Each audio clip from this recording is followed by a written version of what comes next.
संविधान जिन लोगों के हाथ में है वो उसके विपरीत है। राशन नहीं बंटना चाहिए, उसको इस लायक बनाओ वो खुद कमा के खाए। जो संविधान में जिसको आरक्षण बोलते हैं वो आरक्षण नहीं, वो प्रतिनिधित्व है। हम भारत के लोग समता, स्वतंत्रता, बंधुता एवं न्याय पर आधारित समाज व राष्ट्र का निर्माण करेंगे।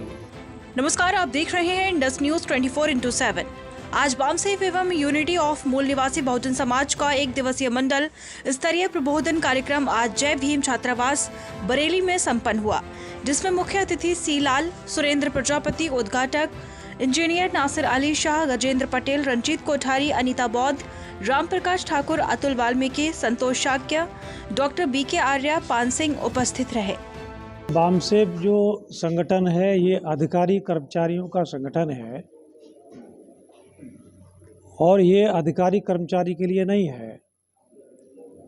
ये समाज में जो असमानता, गैर बराबरी की जो व्यवस्था सदियों से चली आ रही है, जो अमानवीय है, उसको ख़त्म करके जो कि बाबा साहब डॉक्टर अम्बेडकर ने संविधान में हमें जो प्रोविज़न दिया है, उसके पहला ही शब्द है हम भारत के लोग समता, स्वतंत्रता, बंधुता एवं न्याय पर आधारित समाज व राष्ट्र का निर्माण करेंगे। वो नहीं हुआ है। 75 साल पूरे हो रहे हैं, वो नहीं हुआ है। तो हम संविधान के दायरे में रह करके संविधान में जो बायलॉज है, संविधान के आधार पर जो व्यवस्था है, उसको कायम करने के लिए हम जन जागृति का कार्यक्रम करते हैं। इसका उद्देश्य है लोगों तक मैसेज जाना, संविधान को बचाना, क्योंकि देश संविधान से चलता है, आस्था से नहीं। सभी संविधान के नियंत्रण में है। लोकतंत्र के चारों पिलर हैं, चारों संविधान के नियंत्रण में है। संविधान को लागू करना चाहिए था, मगर कुछ असामाजिक तत्व उस संविधान को बदलने की बात करते हैं और संविधान को जलाते हैं। 9 अगस्त 2019 को दिल्ली के जंतर मंतर पर संविधान जलाया गया। इसका मतलब वो लोकतंत्र को नहीं मानते।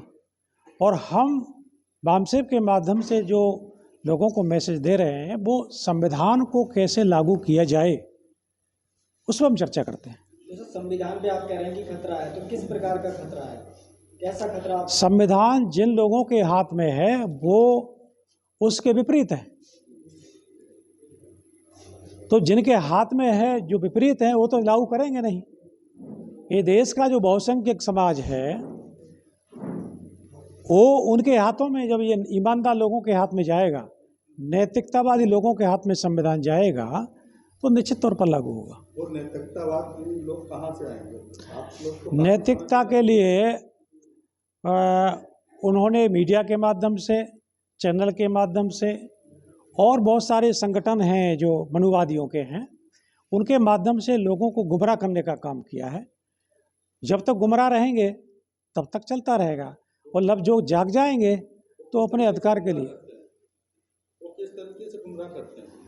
वो गुमराह करते हैं, उनको राशन बांटते हैं फ्री में, जबकि मौलिक अधिकार संविधान में है, हर आदमी अपना करके खा सकता है फ्री। कहना है कि राशन नहीं बांटना चाहिए, बटना गलत है। राशन नहीं बंटना चाहिए, उसको इस लायक बनाओ वो खुद कमा के खाए। भीख मांगने की ट्रेनिंग क्यों दे रहे हैं? या किसी दुनिया के संविधान में लिखा कि भीख मांग के खाओ या फ्री में खिलाओ? ये तो कुरान भी नहीं कहता। कुरान भी मसावात को मानता है, भाईचारे को मानता है। सर, आपके हैंडबिल में एक बात है श्रम कानूनों को लेकर, उस पर आप क्या कहना चाहते हैं? उसमें जो संविधान में जिसको आरक्षण बोलते हैं वो आरक्षण नहीं, वो प्रतिनिधित्व है। और उस प्रतिनिधित्व को आरक्षण के नाम से बदनाम किया गया है। और जो संवैधानिक तरीके से कर्मचारियों को जो नौकरी मिली, उनको रोजगार मिला, उसका सरकार जो है प्राइवेट सेक्टर में दे करके उसका निजीकरण कर रही है, और निजीकरण में आरक्षण नहीं होता, वहाँ संविधान लागू नहीं होता, इसलिए ऐसा नहीं होना चाहिए। सर, जो जातिगत जनगणना का मुद्दा है, सरकार तो कर नहीं रही है इस बार जो जनगणना चल रही है, उस पर आपका क्या कहना है? सरकार ने तो कॉलम रखा नहीं है। हाँ, सरकार नहीं कर रही है, लेकिन जनता के द्वारा, जनता के लिए जनता की सरकार है।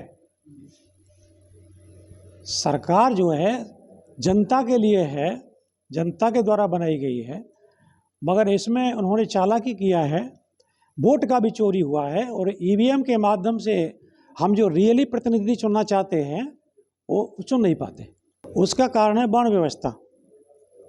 वर्ण व्यवस्था में जो इन्होंने बड़े षड्यंत्र से बनाया है वो खड़ी व्यवस्था है, पड़ी नहीं है, खड़ी है। ब्राह्मण, क्षत्रिय, वैश्य और शूद्र। तो ये जो ओबीसी है ये शूद्र है, और एससी एसटी है ये वर्ण व्यवस्था से बाहर है, जिसको आउटकास्ट कहा बाबा साहब ने, और अछूत कहा।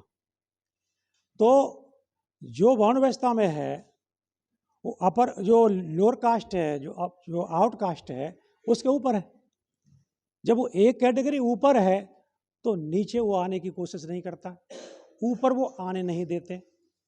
और जितने भी आंदोलन अब तक चलाए हैं समानता के लिए, वो ओबीसी के महापुरुषों ने चलाए हैं, चाहे गौतम बुद्धा रहा हो, चाहे छत्रपति साहू जी महाराज रहे हों, चाहे पेरिया रामास्वामी नायकर रहे हों, या चाहे ज्योतिबा फूले रहे हों। जितने भी महापुरुष हुए हैं ओबीसी के लोगों ने जगाया है। तो आज ओबीसी अगर नहीं आ रहा है तो एससी के लोगों को उनको जगाना चाहिए, और वो प्रयास कर रहे हैं। ये आप अभी मसावात की बात कर रहे थे, मसावात से क्या मतलब था आपका? मसावात का मतलब होता है भाईचारा। भाईचारा जो है वो आप कुरान जो है, कुरान के अंदर जो मोहम्मद साहब ने लिखा है उसमें उन्होंने कहा मजलूमों का साथ दो, लिखा है उन्होंने। और मसावात का मतलब भाईचारा निर्माण करो। हम देखते हैं, हम खुद प्रैक्टिकली देखते हैं कि मस्जिद में जब लोग जाते हैं तो वहाँ एक के पीछे एक लोग खड़े होते हैं, एक सिस्टम है। फखरुद्दीन अली अहमद राष्ट्रपति रहे, जब वो नमाज पढ़ने जाया करते थे तो ऐसा नहीं कि वो सबसे आगे जाके खड़े हो, वो पीछे खड़े होते, वहाँ सब समान है। वो इधर से उधर भी गया ना। जो कन्वर्टेड मुसलमान हैं, जो मुसलमान बाहर से नहीं आए, बाहर से तो मुगल आए, मुसलमान हम में से बने हैं, एससी एसटी ओबीसी से ही मुसलमान बने हैं। तो उधर जो कोई गंदगी थी उसको लेकर उधर गए हैं, तो अभी भी दिखाई दे रही है। लेकिन वो कुरान इसको नहीं मानती। वो लोग ऐसा मानते हैं तो कुरान, इसका मतलब कुरान पे यकीन नहीं है। अगर कुरान पे यकीन है तो नहीं मानना चाहिए। क्या मैं आपसे पूछ सकता हूँ कि हिंदू का संस्थापक कौन है? अटल बिहारी कह रहे हैं कि हिंदू धर्म नहीं है। सुप्रीम कोर्ट का भी आदेश है हिंदू धर्म नहीं है, एक आस्था है। और ऐसा देखिए, मनुवादियों के धर्म ग्रंथों में लिखा है कि अछूतों की बस्ती में नहीं जाना है, मगर आज उनकी मजबूरी बन गई है, वो बस्तियों में जा करके हिंदू बनाम मुसलमान का झगड़ा लगा करके फसाद करा रहे हैं। हाँ, तो वही बता रहे हैं, भाईचारा निर्माण हो तो खत्म हो जाएगा। इसको लेके क्या रणनीति है? लोगों को जगह जगह मीटिंग कर रहे हैं। अभी ये मंडल की मीटिंग है, फिर राज्य की मीटिंग है, फिर एक राष्ट्रीय स्तर पर 5 दिन का हमारा अधिवेशन होता है, उसमें सारे देश विदेश के लोग आते हैं, उसमें बड़े पैमाने पर जागृति का काम होता है।